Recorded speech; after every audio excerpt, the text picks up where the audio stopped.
Peng Shuai is a former Wimbledon and French Open champion. So she's a tennis superstar and she's from China. Last month, she accused Vice Premier Zhang Gaudi of pressuring her into having sex with her.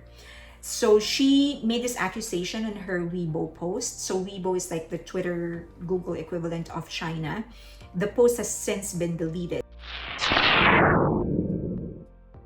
And so all of the things that I will be talking about actually came from reposts. So some people were quick enough to screenshot her post, and then there were some people who translated that, and so I'm picking up from the translations, not directly from her post. I don't know, and I've never seen her post, so I'm relying again on the translations.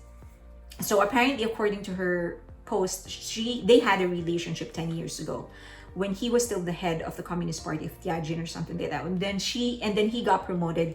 He broke up with her. Now, so this is a quote that I got from one of the translations. She said, "Why did you have to come back to me? Took me to your home to force me to have sex with you. Yes, I did not have any evidence. It was simply impossible to have evidence. I could not describe how disgusted I was and how many times I asked myself, am I still human?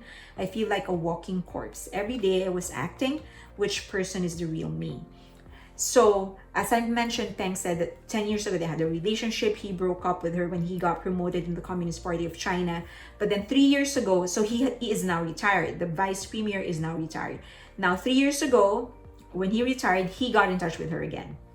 And they played tennis. So he asked her, "You want to play tennis?" They played tennis. And after that, Gaudi and his wife actually took her home. There, she was pressured by him to have sex. At first, she didn't want to, but then she eventually relented. So she eventually had sex with her. She said that she did it with the feelings for him of 7 years ago. So some sort of leftover feelings for her. But then at first she was saying no.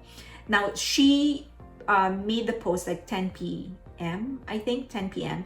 And then 30 minutes after, it was taken down.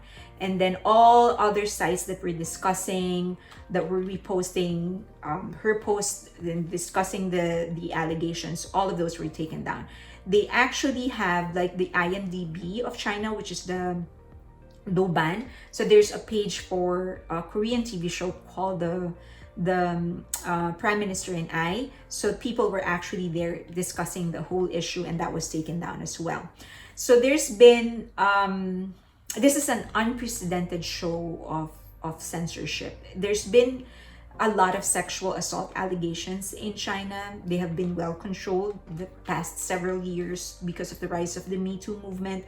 Many Chinese are actually joining that, but they are still heavily censored. Right now, Peng is missing. Nobody knows where she is.